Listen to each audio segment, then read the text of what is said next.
I didn't think it was possible for me to dislike Brian Laundrie's parents more than I already did, but shockingly, I do. They came out with a statement after American Murder Gabby Petito came out on Netflix. And I'm honestly disgusted with what they had to say. It just kind of like adds fuel to the fire, like a cherry on the shit sundae that it already was, with them protecting their son Brian. Before we get into it, if you guys would like to check out my handmade earrings, I will have them linked down below. I'm actually wearing a pair right now. I don't know how good you guys can see this on camera. I made these. These are obviously not for sale. These are mine because when I make jewelry, I like to wear my own jewelry that I make because that's how much I love it. So if you guys like to check out my earrings, each pair is unique. So if you see one you like, make sure you get it because when it's gone, unless I make another one like it, it's gonna be gone. So definitely check it out and purchase something if you would like to. I always appreciate everyone's orders and I appreciate you all so much for the wonderful reviews that you have left me on there. But without further ado, let's go ahead and get into this video. Whenever I was editing my video that I did over the Gabby Petito documentary, when I was watching it, I was like, I left so much out because when I filmed it, I was so tired and I didn't even realize until I was editing it that there were so many other things that I wanted to say that I left out of it. Some of the things I wanted to talk about was involving Gabby Petito and her ex-boyfriend. So definitely let me know in the comments if you guys want to see me talk about those things further that I left out of that video, and I'll definitely do one talking about it. But today I need to talk about Brian Laundrie's parents and this statement. We're not going to waste any time. I'm going to go ahead and read it first thing so I can give you my thoughts on it. And we're also going to be talking about some of the other things about his parents. Their attorney, Stephen Bertolino, came out and shared a statement with Today. Now, this is also coming after Brian's parents did not want anything to do with the documentary. They were reached out to about it and they didn't give a statement and they obviously didn't do interviews or anything like that. So their side, or whatever their side is, isn't going to be shown whenever they're reached out to about it and then they don't want to talk about it and they don't want to be a part of it. So that's one thing I find really interesting whenever we go over the statement that they said. Let's just read it. So their attorney, their family attorney, Stephen Bertolino, said the documentary was what we expected, one perspective depicted as the truth as seen through their lens, similar to Republicans and Democrats fighting it out lately. Each side believes their perspective is correct. Hard to see it through the lens of the other with all the noise and distrust. The documentary contained many inaccuracies, incorrect juxtapositions of timelines, and misstatements and omissions of fact, perhaps deliberate to capture their truth, perhaps due to simple error. We all know Brian took Gabby's life, and Brian then took his own as well. Let the parents of both Gabby and Brian mourn and remember them in peace. One of the documentary's directors came out and said that they didn't want to participate, and we respect that. This is a very difficult story. One thing, the fact that they brought up politics in this greatly irritates me. Okay, greatly irritates me because this is not anything like that.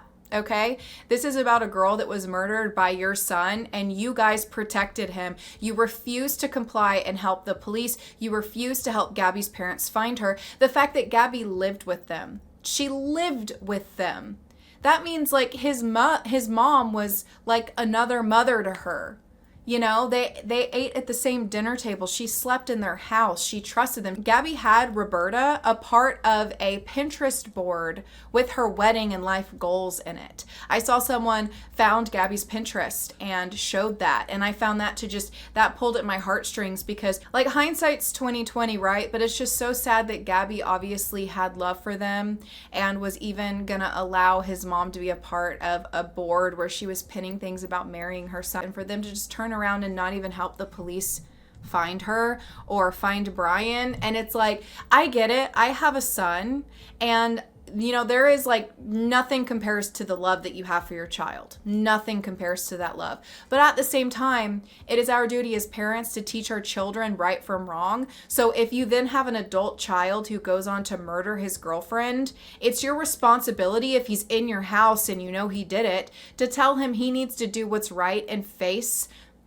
what he's done. And instead of doing that, they just let him stay in the house after blood was on his hands, which honestly is not surprising because there was a letter that was found from Roberta that she had wrote to Brian that said burn after reading.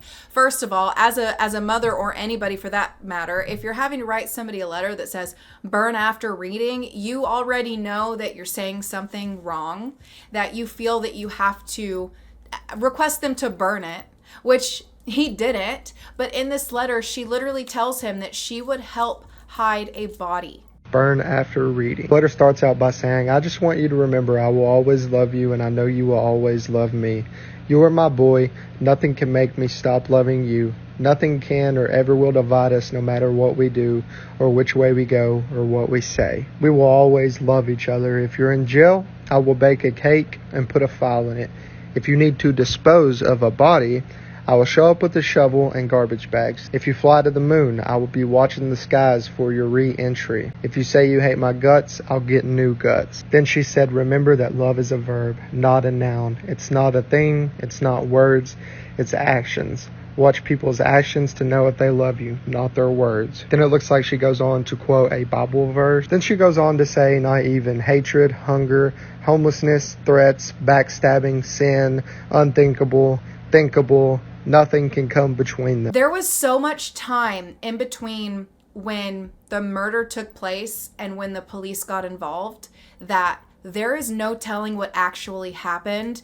But the more I've, watched things involving this case, I can't help but feel that, and this is just an opinion, this is not coming from fact, but I can't help but feel that they had something to do with something. I don't think they murdered her, obviously, but I feel like they helped him not only hide and not only escape, but part of me wonders if they helped him hide the body, like if there was more involvement that they had in this, because why would you behave this way if you didn't feel guilty for something? And it could just be the simple fact that they had a guilty conscience on the fact that they were helping hide him out and was going to help him escape. It could just be that. But part of me wonders, like, did they help him with other stuff too? Did they help him hide evidence? Did they help him hide the body? Not only is a mom not going to write a letter to her son that says, hey, burn this, and also I would help you, hide a body,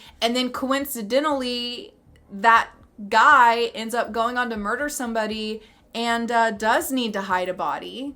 That, like, what are the odds of that? That just convinces me this letter was written after Gabby died.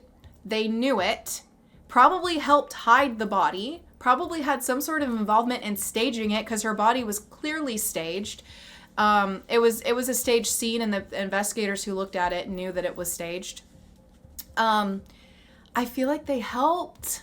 I obviously don't know that, but I feel like they helped. I feel that in my heart of hearts. Again, I don't know. It's just an opinion, but I can't help but feel that because she literally said, I would help you hide a body. Like, it's what I'm trying to imply here is that it would be way too coincidental that she wrote him that a long time ago and was like, hey, burn this after reading. I'd help you hide a body. Like, there's no way that she wrote something like that and then he goes on to do that. Like, that was written after she helped him do it. That was written after she helped him do it, and nobody can convince me otherwise. I think that they helped him.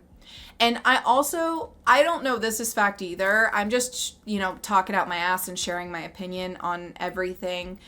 I feel like they got away with so much, and everybody who is following this case knows that. We all know that. They got away with so much. The fact that they didn't help the police at all until the very last minute, and then the day that they helped them, they find his stuff, his parents find his belongings, and then they find his body, and it's like, what are the odds that he ended up being found after they're finally like, okay, we'll help?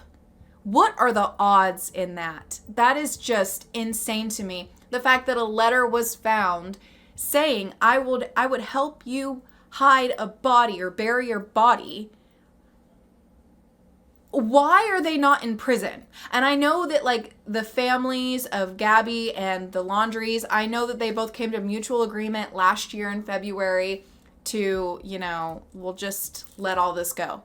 But I can't help but feel like maybe the police and the Laundries had some sort of communication going on behind the scenes where the police made some sort of deal with them to get them to help them find Brian.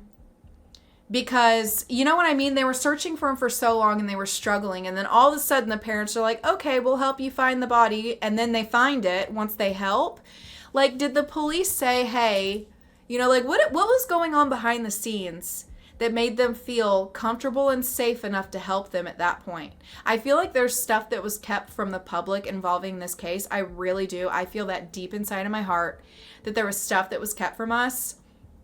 I feel like there was some sort of communication going on with them and the investigators and the police.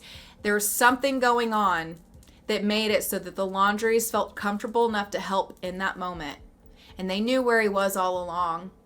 They knew where he was all along. I don't know.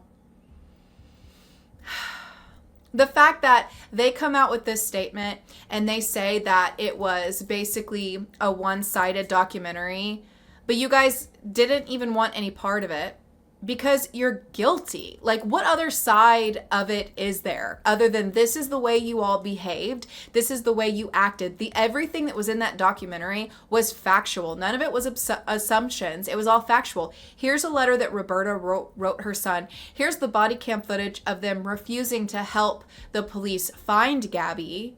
Here's them finally helping us in the investigation and helping us find Brian's body, and then they find his body. It's like, that is all the things that actually happened. So for them to say that there was stuff that was like twisted or manipulated, it's like, get off your freaking high horses. The fact that they can't even admit wrongdoing still to this day, like they're literally gonna go to their deathbeds knowing that they helped Brian get away with this. That's just sick. You have to be so sick in your head. You know, they have actually built, which I can't remember if this was in the documentary, but they have like shrubs covering their house now. Yeah, so people can't see in their house anymore. Like, they're like the most hated. They are some of the most hated parents out there. It's insane. Sometimes parents will do crazy things to protect their children. But I don't know, maybe raise your son to know that it's bad to abuse his girlfriend, you know? And I wouldn't blame his parents for that, but I am blaming them because look what they ended up doing after the fact. Absolutely disgusting. No shame. No shame with people like this. Ugh. Let me know what you guys think about this. And if you guys would like to check out my earrings, I will have my shop link down below. When you guys purchase something from my shop, you are directly helping support me in creating this content for you, and I appreciate it so much. I'll see y'all soon for another video.